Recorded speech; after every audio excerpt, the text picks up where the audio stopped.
It's hard to believe that at the end of November 2024, the Sega Saturn will be the ripe old age of 30 years. It really doesn't feel all that long ago that I was a teenager, eagerly scouring through gaming magazines, looking for any new information about the console and its games.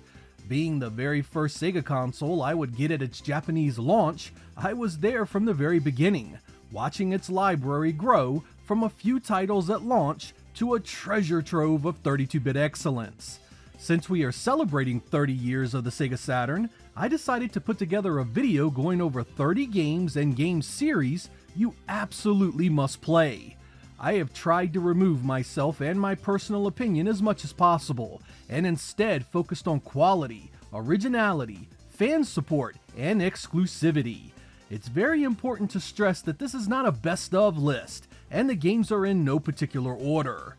They are simple recommendations for a console that I love dearly and a way to celebrate its great library. If you have ever wanted a list of games to focus on as a new Saturn owner or a potential buyer, this one's for you.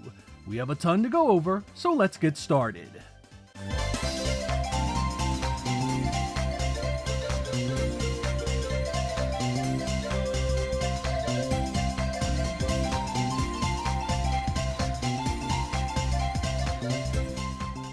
We begin the list with a two-dimensional masterpiece, the gorgeous Astal. You will not find another game on the Saturn that emphasizes its two-dimensional power more than this title right here. Transparencies, parallax scrolling, sprite scaling, full screen scaling, rotational effects, and more color than your eyes can handle. Even Rayman has to bow and step aside for this masterwork of platforming goodness. All gushing aside, Astal is a straightforward action game that is easy to play and understand its mechanics. It's not going to wow you with new or groundbreaking gameplay, but the art is so well done, the environment so beautiful, and the story so well told, it's like a 16-bit game on steroids. It's also the closest taste you are going to get to what an exclusive two-dimensional Sonic game could have been on the Saturn.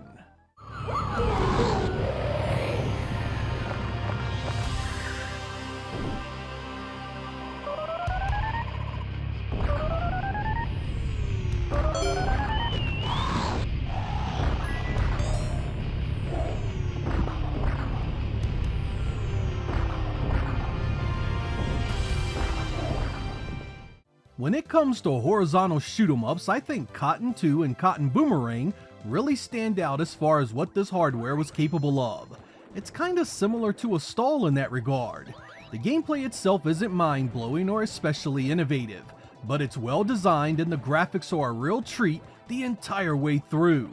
Again, you are bombarded with scaling, rotation, parallax, transparencies, and just about every other 2D special effect you can think of. These games originated on the STV Titan arcade board, so they came home mostly intact and just as nice. As long as the cutesy theme doesn't turn you off, this is a great set of games to try for your Saturn.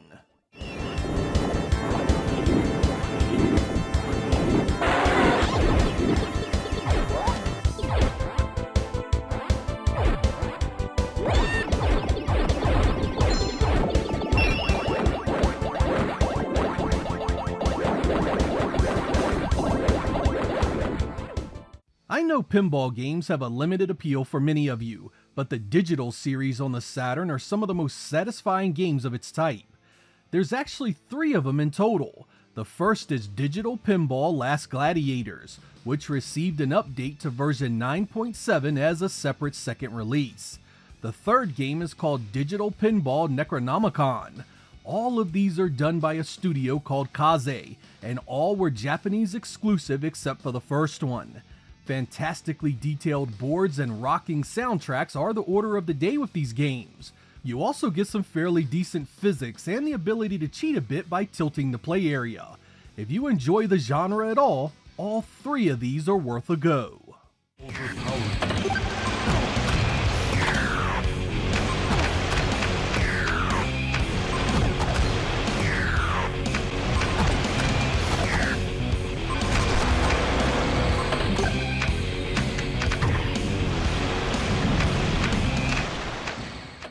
There was no way I could recommend a Saturn list of games without Dragon Force 1 and 2. These strategy-based RPGs were unlike anything else out there, and they are still very playable today. Essentially, you take up a monarch who owns a region of the map, and has a few castles to defend. From there, you will grow your ranks by defeating hostile neighbors and turning defeated generals to your cause. The massive battles can feature a couple hundred sprites on screen at once, and there are different troop types to command. This is the core of the combat in the Dragon Force games. Different troop types perform differently against one another, and how you set the troops in battle can make or break the outcome. Don't let that perceived complexity fool you. It's actually quite easy to get into and learn if you give it a real chance.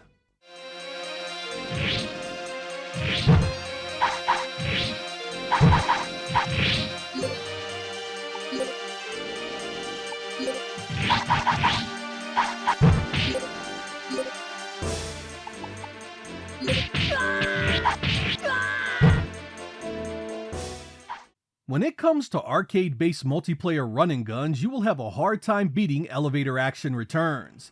This is pretty much arcade perfect. Level design, animation, special effects, gameplay, it's all here and fun as can be. Grab a friend because this game is so much better with 2 players. You basically need to take out the bad guys while negotiating obstacles along the way.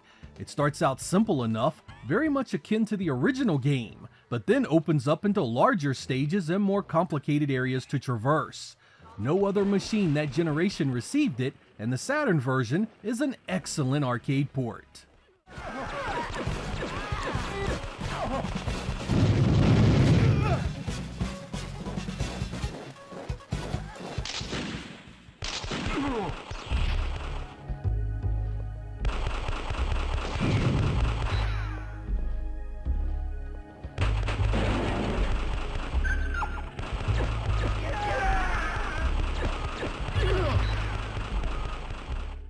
The Sega Saturn had a couple of fine wrestling games, but I think Firepro Wrestling S, 6-Man Scramble, is the one we're gonna go with here. As the name implies, this is a 6-player wrestling game with outstanding customization features. You can really tailor the entire experience to your desires, and now that it has an English translation, it's easier than ever to play.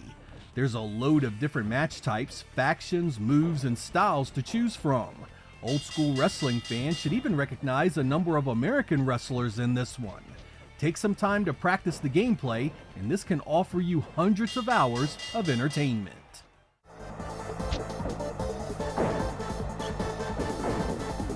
Give up!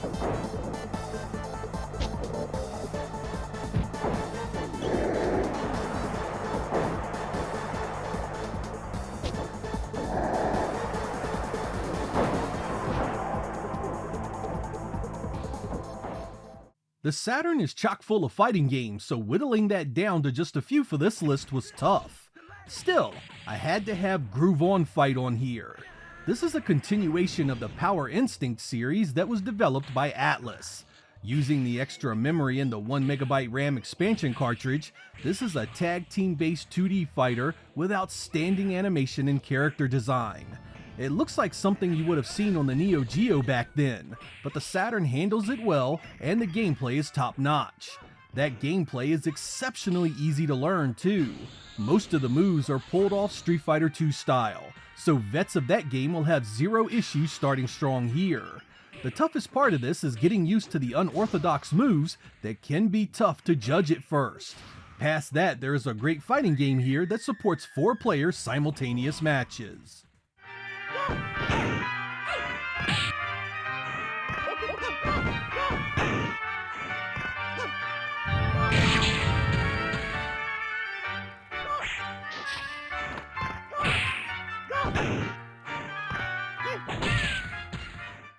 Beat-em-ups took a back seat during the 32-bit generation.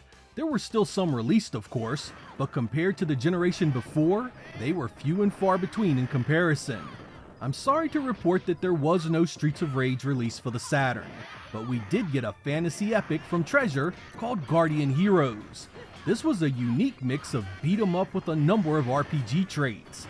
You can level up your character, choose different paths throughout the adventure, and even get numerous endings. The gameplay takes place on 3 planes that can be switched on the fly. These different lanes allow you to attack different enemies, gain better position, or avoid attacks completely. The moves list for each hero is extensive and focuses on different abilities. You can be a melee beast or you can rain elemental destruction on your adversaries. Once you beat the story mode, you can battle your friends in the arena, which supports up to 6 players. It has some irritating slowdown at times, but it's one hell of a game otherwise.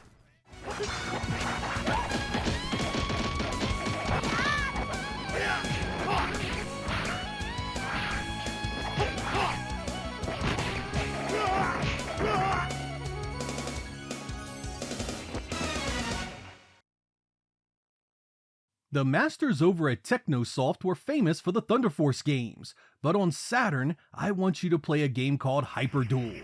This is an arcade port that was originally done with Taito, a horizontal shoot-'em-up that is a Thunder Force in all but name only. Even better, not only do you get a great arcade port, but Technosoft actually rebuilt the game and updated it across the board. This Saturn mode essentially gives you a second version of the game on the same disc. The gameplay itself is fast and features a transformation mode that makes your attacks more powerful and gives your weapons more versatility. It's a great looking game that sounds good and is often overlooked when talking about Sega Saturn shoot-'em-up royalty. If you are a Thunder Force fan, you just gotta play it.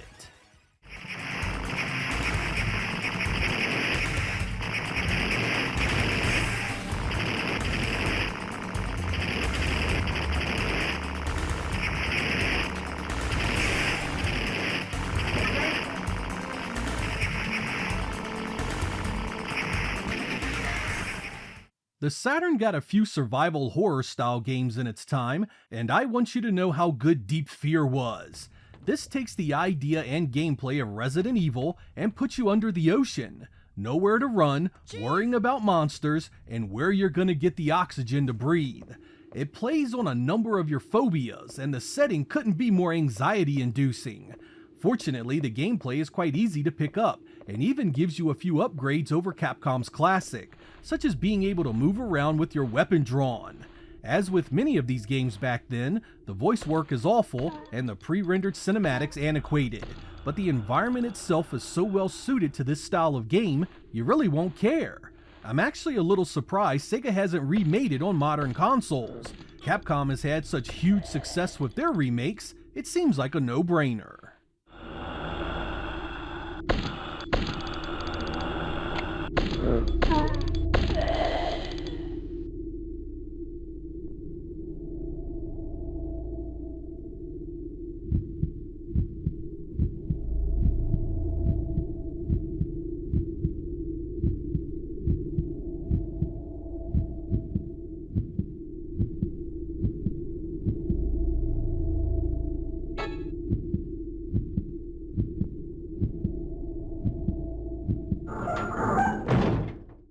When it comes to adventure games, I gotta get you to play the Legend of Oasis.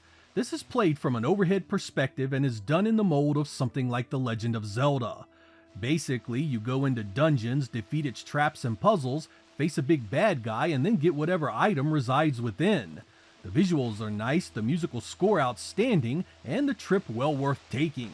If you played Beyond Oasis on the Genesis, you know what to expect here. It was done by the same developers at Ancient, the awesome company behind Streets of Rage 2. There's different weapons to employ, special moves to pull off, spirits to unleash, and scrolls to use. The hand-drawn animation is a highlight, but you'll stay for the grand adventure.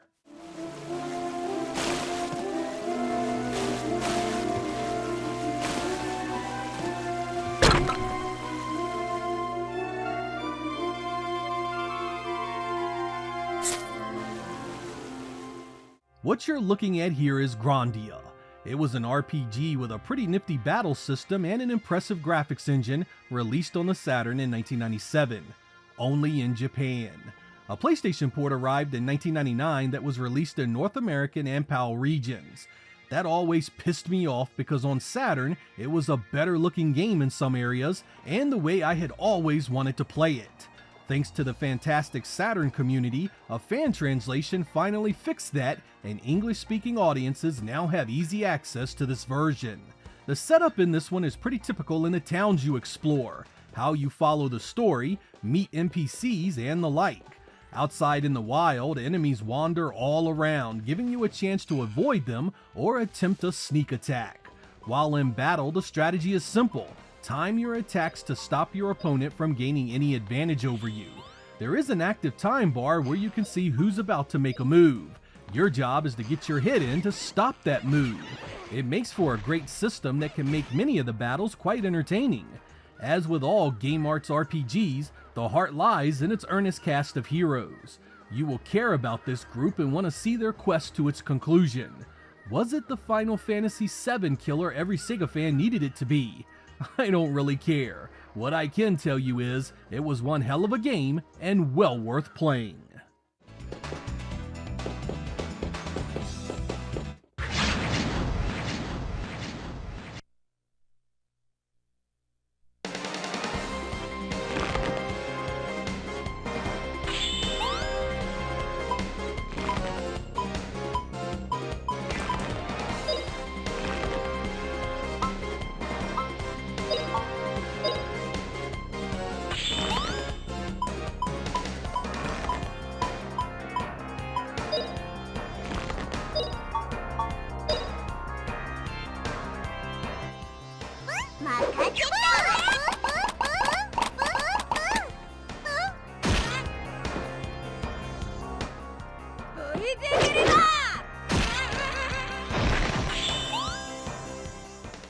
The history of Magic Knight Rayearth is quite the journey. This actually showed up in the very first year the Saturn was on the Japanese market.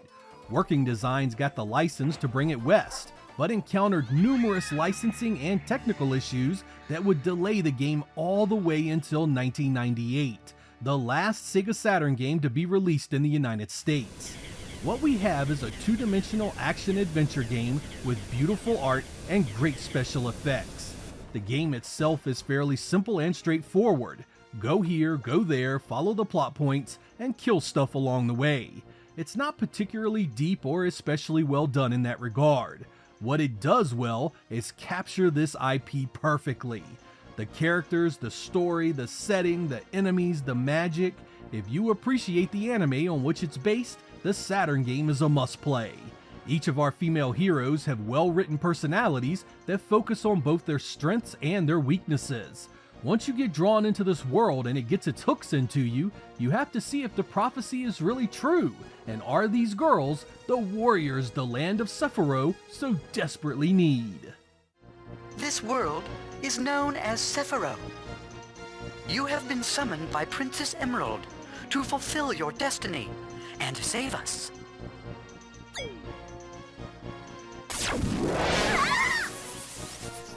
Summon Ray Blast!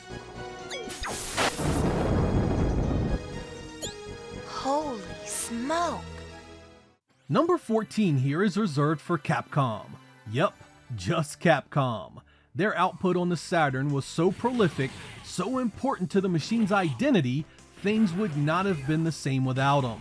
Not only are they responsible for many of the console's best fighting games, but they also did multiple Mega Man titles, Resident Evil, a few kick-ass beat-em-ups, a couple of excellent puzzle games, and a number of nearly perfect arcade ports of their classic IPs. We are talking close to 40 releases of such quality. They are the only third party I would consider doing this for. The incredible thing is, I would say 3/4 of their output qualifies as must-plays, if not outright must-owns. X-Men vs. Street Fighter is one you can't miss, and who could forget the multiplayer adventure across not one, but 2 dedicated Dungeons & Dragons games. If I put individual Capcom games in this episode, we'd pretty much have a list of mostly their software. Even if you weren't a fighting game fan, they have enough on Saturn to keep you playing for quite some time.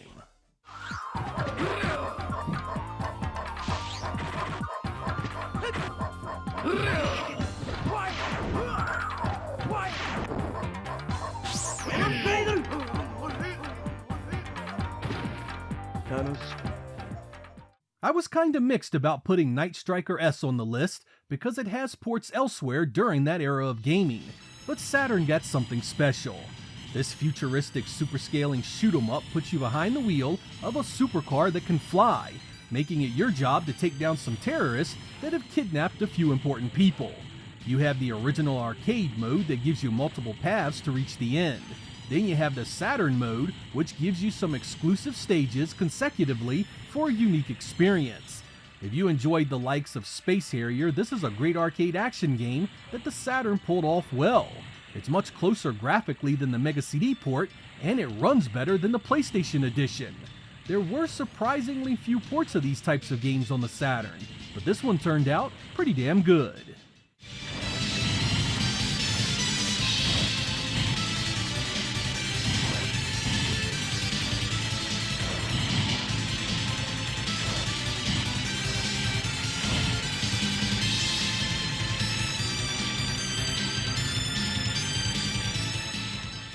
I wanted some representation from Konami that was really unique, and I think Policenauts is one of those games worth looking into.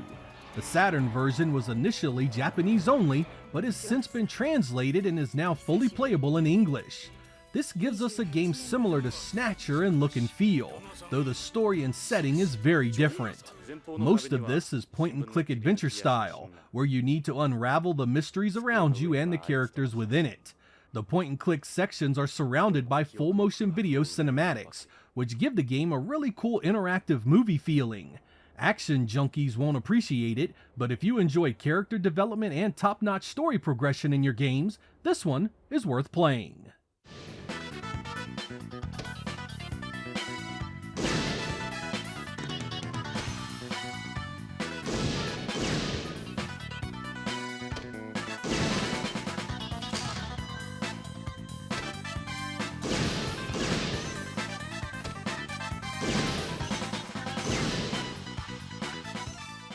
The Sega Saturn has an excellent library of arcade shoot-'em-ups. In all honesty, a list like this could be full of just those, but in order to keep things varied, I tried to choose only the best.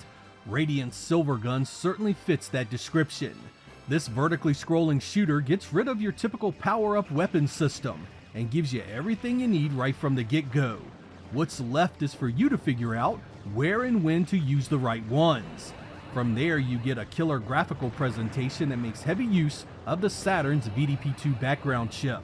Infinite planes, transparencies, and detailed environments fill the screen often as polygon enemies flood in non-stop. It's perhaps one of Treasure's greatest games, and for the longest time, you could play it only on the Saturn. Even with modern ports available now, the original is still extremely fun and among the best of that generation.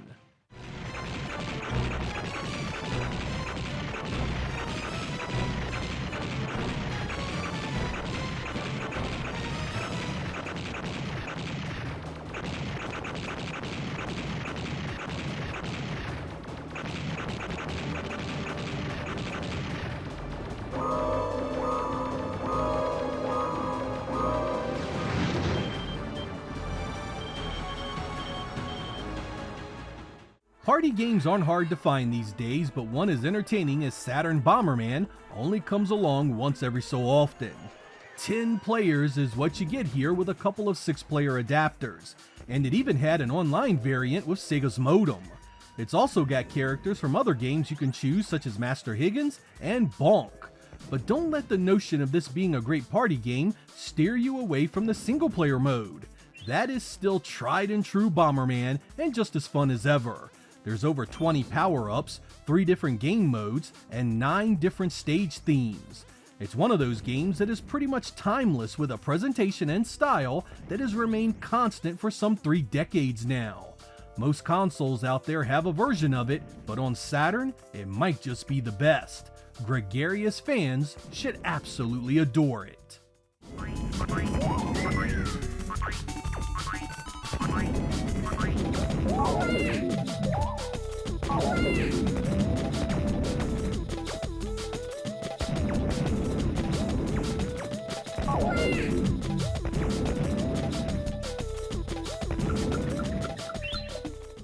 I had originally wanted to include a few of the Sega Ages games on the Saturn in this list, but you know what? Let's just include the entire series. Sega Ages on the Saturn has a ton of variety and quality to it. There's 13 volumes on the Saturn, spanning titles from the 1980s right up to 1990. Most of these are arcade ports like Outrun or Space Harrier, but it also includes some Mega Drive love with releases like Phantasy Star and Castle of Illusion. Most of them also happen to be really good ports of the originals, and in some cases like Outrun, even better. If you like old school Sega, definitely take a look at what's available. There's pretty much something here for everybody. Ready.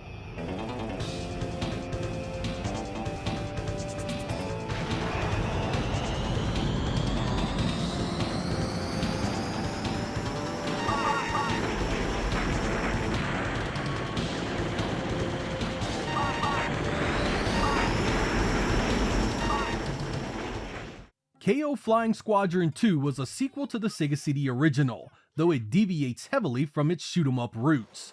KO 2 is more an action platformer now, and only turns into a shooter a few times during the adventure. Fortunately, that adventure is among the prettiest 2D games on the Saturn. It's another one that was developed from the ground up using the hardware as it was meant to be used. That means transparencies everywhere, massive sprites with a ton of great animation, and of course color and detail well past what we had seen the generation before. It's similar to Astal in that the gameplay is pretty straightforward and doesn't try to redefine the genre. Instead, the journey here is about the great art, the challenge, and the characters. If you like what you see, there are both Japanese and PAL versions available, though it was never released in North America.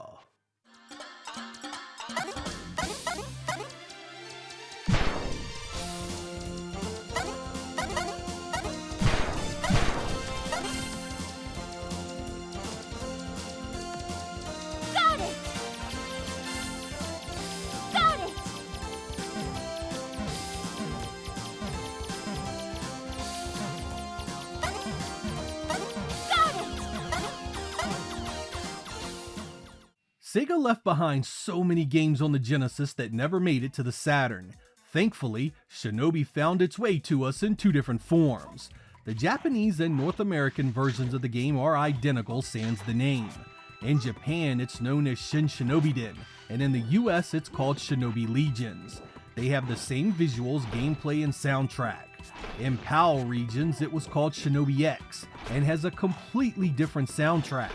All versions make heavy use of 2D digitized assets and live-action video for its cinematics.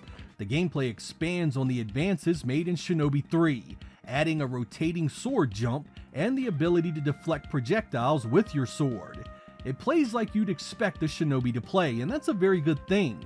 You'll be making your way through forests, underground caverns, and a biological weapons lab, among a few others before you see the end. It's challenging too, and you'll need a few play sessions to get good enough to beat it. The two soundtracks really are just options at this point, and I recommend you try it with both of them. They both scratch very different itches.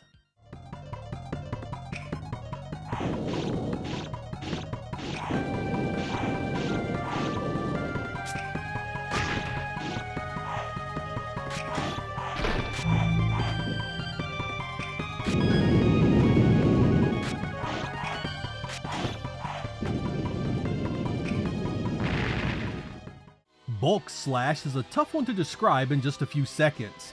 I guess the best way to do it is to say it's a third-person, transforming mech shooter.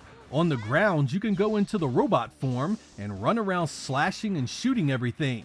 You also have the option of transforming into a ship and taking to the skies, where you can rain your weapons on the enemies below. How you deal with the play area really depends on you, and that's what makes Bulk Slash so much fun. Thanks to a fan translation that went well above the Call of Duty, we also have a fully voiced English edition now for the Saturn, so there's no reason to miss this unique action game. In many ways, this game was a perfect example of how three-dimensional engines could shine on this machine. By allowing the power of VDP2 to handle the ground and backdrops, it freed up the polygon chip to draw just the details around you. That meant the game ran smooth and looked great. It also happens to be a true Sega Saturn exclusive.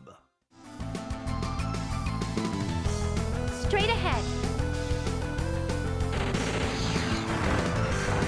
To the right.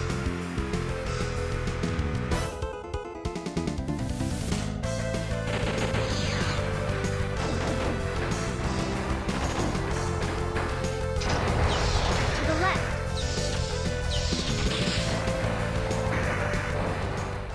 I had to put the Gun Griffin series on here because as far as first-person mecha titles go, it's the cream of the crop.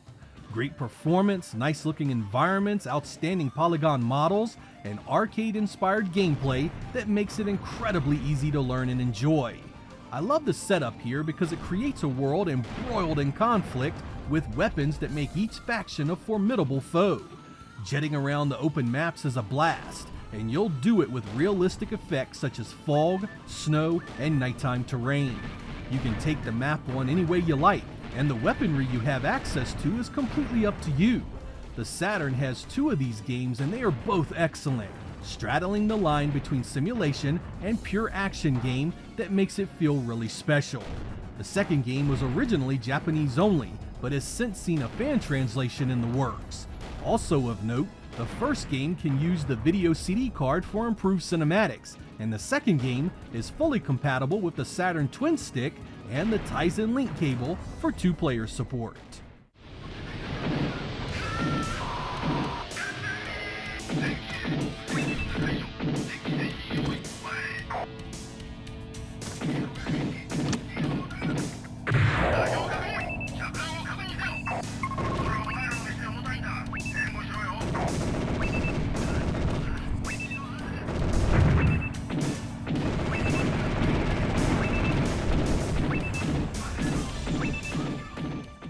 There are a number of really good 3D fighting games on the Saturn. Just the ones from Sega's arcade boards are enough to keep you busy for quite a while. But when it comes to a single recommendation, I'm putting up Fighters Megamix above all others. This one is special because it fuses the look, feel, and mechanics from multiple sources. You get Virtua Fighter characters, Fighting Vipers characters, Sonic the Fighter's characters, and some unexpected additions like Janet from Virtua Cop and even the car from Daytona USA. It takes all that gameplay and adds some VF3 content to it to give it a truly unique feel that goes well beyond anything else Sega made for this hardware. Some stages are just flat open areas akin to Tekken, while others take place in caged arenas just like Fighting Vipers. I really dig the routes that you can take that allow you to focus on just a certain subsection of the roster. It's loaded with secrets and you can only play it on the Saturn. Why this game continues to not have a modern sequel is crazy and a real loss to the Sega community. It could basically be Sega's Versus series. Fight! Ready, go!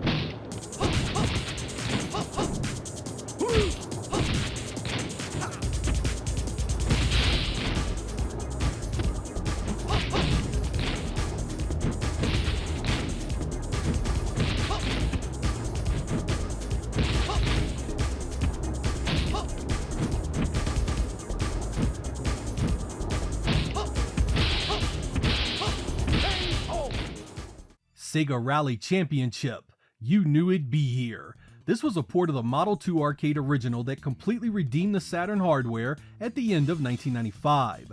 While Daytona USA had been a blast to play, the performance and draw distance left many feeling the Saturn was overmatched for these types of ports.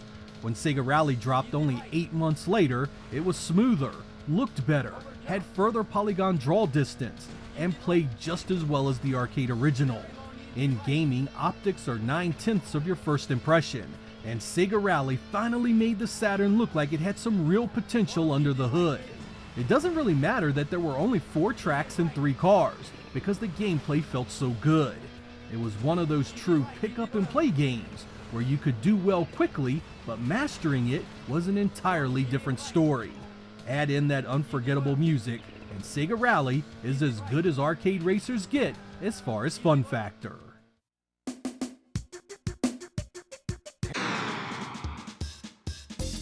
Well, you're gonna see your excellent run one more time. Cool breeze, bird birds and clouds. Relax and enjoy.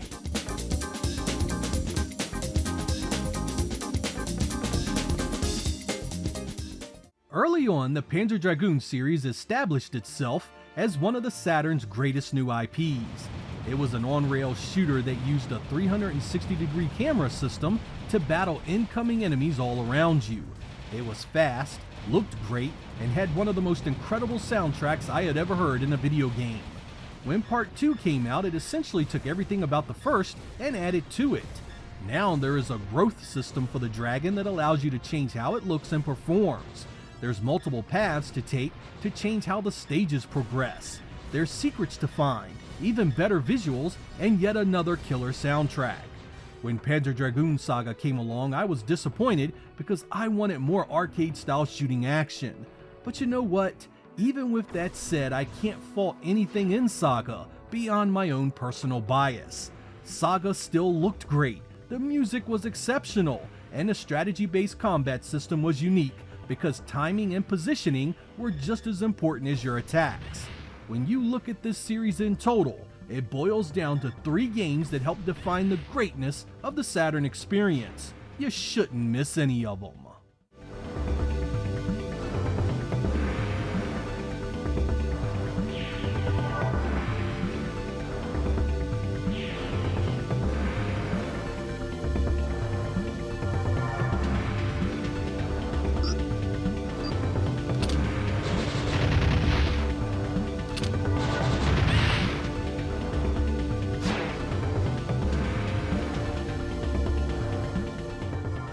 As the Saturn began to wind down, Sega finally got us a real Shining Force sequel out there to call our own. Part 3 was originally done as 3 episodes, but unfortunately, only the first one made its way west. For years, the other 2 remained Japanese only, until a fan translation team localized both of them in English, giving us the full treatment as it always should have been. The 3 games play out an epic about conspiracy, war, and several viewpoints as it all unfolds. The gameplay is a turn-based strategy RPG, and it's among the best of that generation. You often face overwhelming odds that can seem daunting, but take your time and you can pick apart the enemy and slim their ranks to more manageable levels. The graphics and sound presentation are excellent too, making it one of, if not the best representation of this genre on the hardware. I could go on and on about how good these games are, but I'll sum it up for you. The trilogy will easily give you over 100 hours of gameplay, and it's as deep and as well done as anything you'll find on a modern console.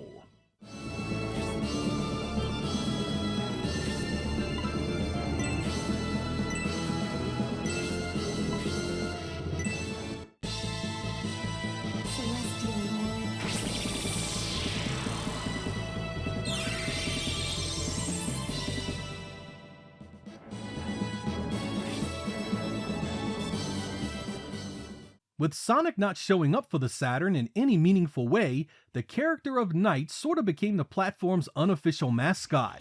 And what a weirdly wonderful game it is. As the jester-like Knights, you are teaming up with 2 children to stop the evil wise men from conquering the dreamland of Knightopia. The gameplay is that of a 2.5D side-scrolling adventure, but here's the thing, it takes place 99% of the time in the air. As Knights takes flight, your job is to collect orbs and defeat bosses across the various environments. Within that framework is a scoring system, where you get a better grade based on how many orbs you collect and stunts you pull off before you go on to the next section of the level. The nice thing is, this scoring system is completely optional. To defeat Knights, all you need to do is satisfy the basic collection requirements and move on. And that for me is the game's greatest strength. It caters to 2 very different camps of gamers. The score crowd will love its advanced gameplay of nailing links and finding the paths to collect the most orbs, while everyone else can just sit back and enjoy the freedom of movement and exploration that Knights provides. It's a classic that really has no substitute.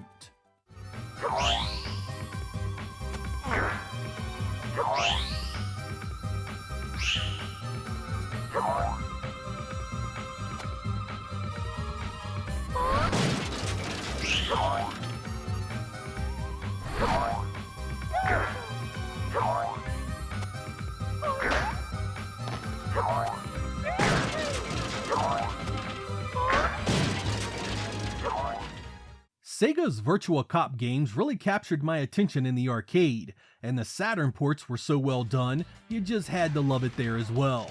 Paired with the Stunner, or Virtua Gun as it's also known, both these games were two-player masterpieces. You will be hard-pressed to find Model 2 ports to the Saturn that look as good and run as well as these two. It's one of those cases where side by side you'd have to pat the developers on the back for a job well done. The gameplay in Virtua Cop was unique at the time because it uses areas of the body that you can target, resulting in different animations and bonus point possibilities. You could shoot the guns out of enemies' hands, score multi-shot bonuses, or drop them to the ground with leg shots. You could also target various items in the environment that played a role. You could shoot out glass to get the enemies behind it. You could shoot crates for additional weapons, blow up barrels to take out many enemies at once. If you like gun games and are still rocking a CRT, these games are still great fun. For the folks with modern displays, they both support the Sega Saturn mouse.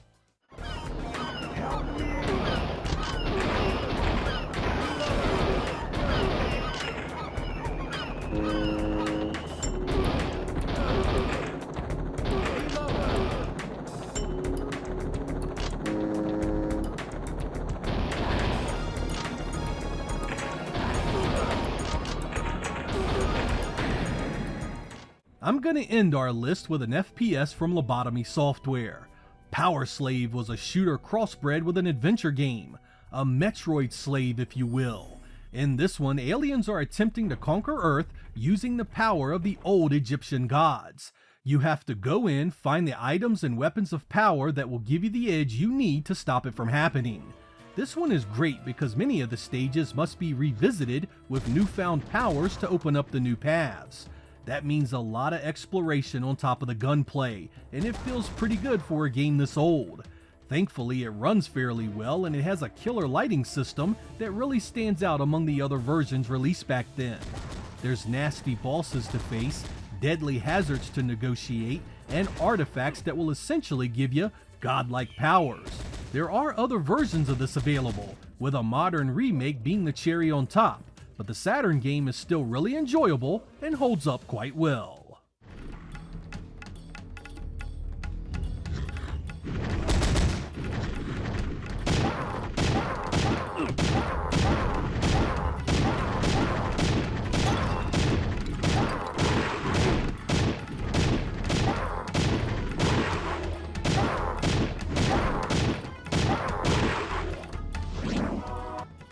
"30 years. It's sobering to consider that the Sega Saturn has been around since I was just 19 years old, or what has been my entire adult life. It was a grand time when my friends and I went import crazy and bought as much as we could. We were committed for the entire run of the machine, and the countless memories I have of it are priceless. It's easy to fall into the narrative that because the Saturn was outsold so badly by its competition, that it was somehow bad or not as powerful of an experience. I genuinely have to push back on that idea. While it's 100% true the likes of the PlayStation had far more games available, that by no means erases the quality of what the Saturn received. Should you give this list a real chance, I cannot see how any open-minded gamer can walk away and not say the Saturn had some great games, even if you do prefer the competition. During the 32-bit generation, I was flooded with software and was never in a position where I was without something to play. A huge chunk of that was thanks to the Saturn and its library of magnificent titles, a fair bit of which was platform exclusive for years. Sega made a ton of mistakes that did not help it from a business perspective, but when it comes to the heart and soul that was poured into its creations, Saturn was quintessential Sega, and a shining example of quality over quantity. Happy birthday, Saturn. You're always gonna be my favorite. I'm Sega Lord X. Thank you guys for watching, and I will catch you next time.